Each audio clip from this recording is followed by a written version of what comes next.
God. And you can talk to the hardline atheists and they will say, it looks like science has indeed discovered God. So look what science has discovered.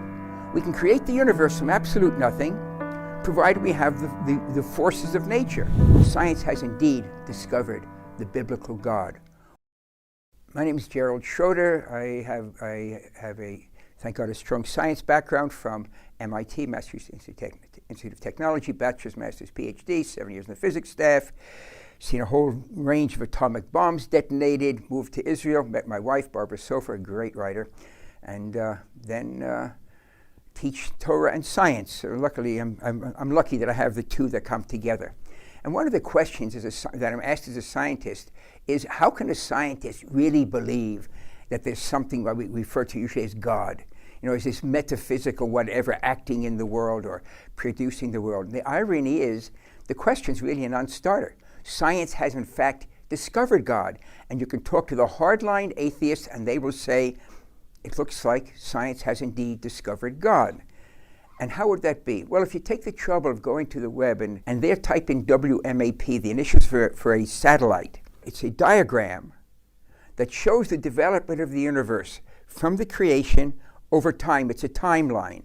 Every word on that diagram comes from the NASA site. It is the condensed knowledge of the scientific community of how the universe created and how it got to where we are today. Each of the lines, the vertical lines, is another billion years.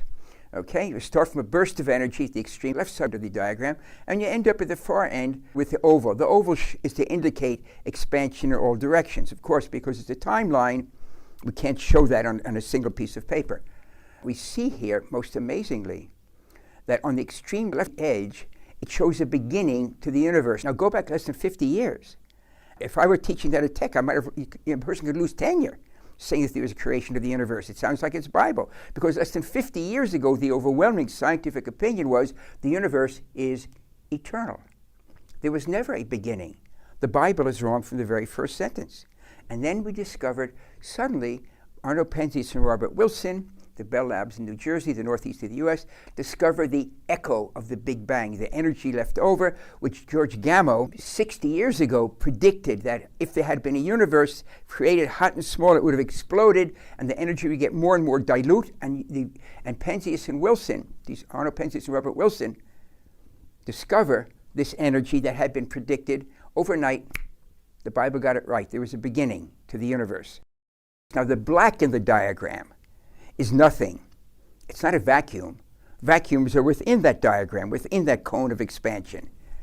Vacuums are empty space, and space is something.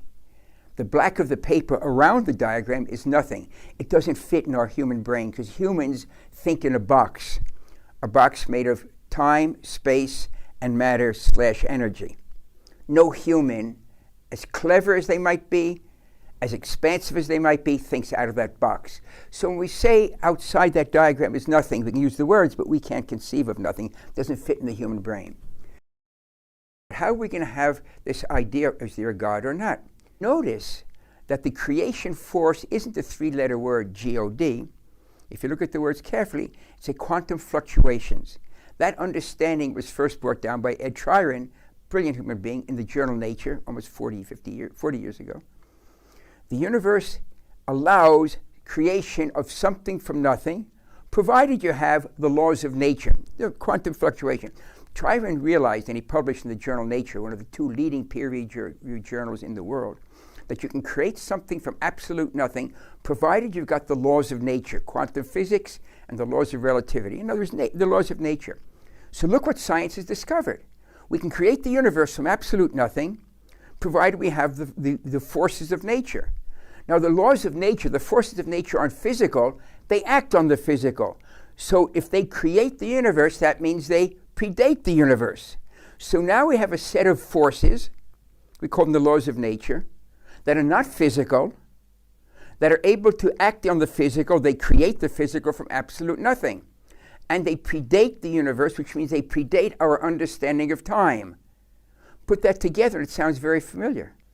If you haven't noticed it, that's the biblical definition of God.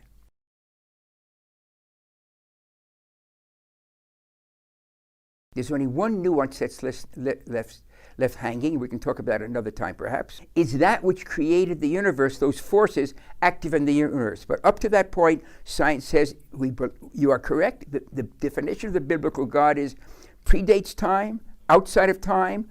God is not a physical being, is a force, and it creates the universe. You'll notice at the opening chapter of Genesis, the only name for God is Elohim, God as manifest in the universe. Science has indeed discovered the biblical God. Well, we just need one part left, crucial. That which created the universe is also active in the universe itself. The very fact that you're watching this now pretty much establishes that point.